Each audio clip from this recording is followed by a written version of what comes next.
Assalamualaikum warahmatullahi wabarakatuh. Di sini saya akan menjelaskan macam-macam website. Yang pertama adalah Shopee, pusat belanja online yang menawarkan berbagai produk yang mana baju, alat kesehatan, ataupun make up, ataupun peralatan rumah elektronik dan memfasilitasi pembayarannya. Yang kedua Lazada, yang mana Lazada hampir sama seperti Shopee. Jenis pembayarannya sama. Yang ketiga Tokopedia, yang mana Tokopedia ini bisa melakukan jual beli berbagai macam produk seperti Shopee dan Lazada.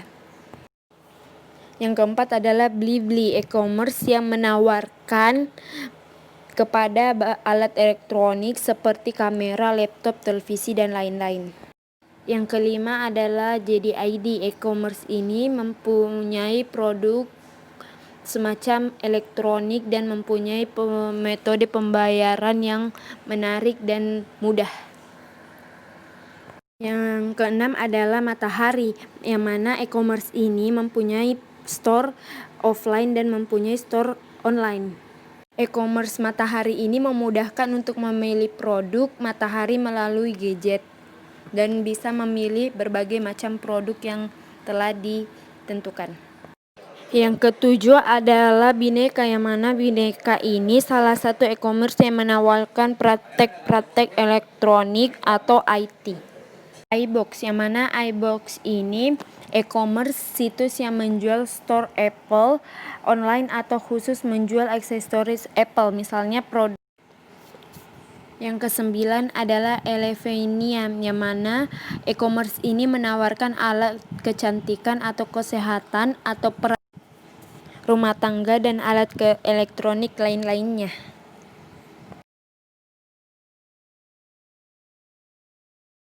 Yang pertama, blog tentang food, yang mana blog ini berisikan tentang jajanan tradisional atau internasional, ataupun blog ini juga menyediakan resep makanan ataupun tempat-tempat makanan yang menarik untuk didatangi.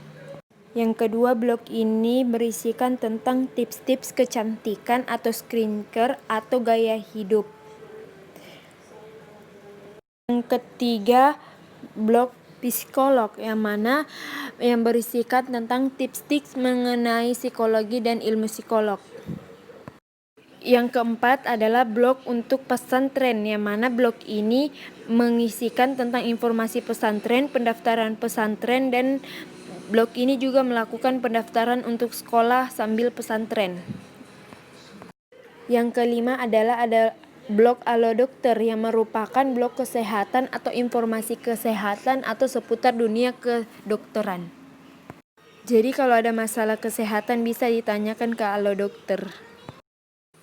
Yang keenam adalah blog travel, yang mana blog ini berisikan tentang tips-tips traveling dan liburan yang murah dan bagus. Yang ketujuh adalah blog tentang otomotif, yang mana blog ini mengisikan tentang kendaraan yang baru diliris atau baru dikeluarkan, memberitahukan tips-tips dalam berkendara, cara merawat kendaraan biar awet dan tahan. Yang kedelapan adalah blog tentang rekam medis, yang mana blog ini mengenai tentang rekam medis dan elektronik dan informasi kesehatan. Yang kesembilan adalah blog tentang teknologi, yang mana blog ini berisikan tentang teknologi. Yang kesepuluh adalah blog tentang perlindungan anak bangsa, yang mana blog ini berisikan tentang anak bangsa, merawat anak bangsa dan mendidik anak bangsa sehingga tidak ada trauma.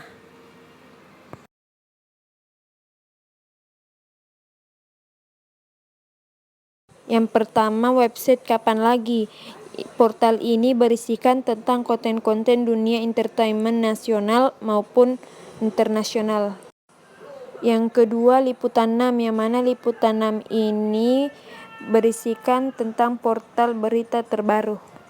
Yang ketiga, website detik.com. Portal ini berisikan tentang berita artikel daring di Indonesia.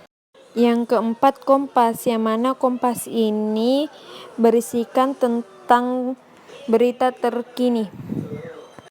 Yang keempat adalah website okizone.com, yang mana portal ini merupakan berita dan hiburan yang bisa dibaca oleh warga Indonesia. Website Fajar ini menyajikan berita peristiwa kecelakaan, kriminal, hukum, politik, dan di Tribuntimur.com ini adalah portal yang menyajikan tentang berita terkini dan berita tentang olahraga dan politik. Yang kedelapan, website Inser, yang mana Inser portal ini menceritakan tentang berita terkini selebriti atau entertainment. Yang kesembilan adalah Tempo.com. Website ini menyajikan portal beraneka ragam nasional atau internasional, merupakan bisnis atau olahraga atau gaya hidup atau selebritas. 10. Website Merdeka.com dibangun oleh orang-orang yang berteknologi dan mempunyai bahasa teknologi yang bagus, diprogram oleh PHP atau. Yang pertama adalah informasi UN dan USBN yang menyediakan khusus seputar UN dan USBN. Yang kedua adalah website tentang informasi pendaftaran pesantren Gading Mangum yang mempermudah untuk melakukan pendaftaran. Sehingga mempermudah untuk melakukan pendaftaran bagi orang yang dari luar kota ingin mendaftar pesantren. Yang ketiga, website Ruang Guru yang menyediakan kelola pembelajaran yang dapat digunakan murid dan guru dalam melakukan pembelajaran daring. Yang keempat adalah website Edukasi.net, berfungsi untuk sumber bahan belajar meliputi materi pokok atau online dan uji kompetensi. Yang kelima adalah website Wikipedia, berfungsi untuk tergantung dari pemakaiannya. Jadi website ini tergantung dari pemakaian.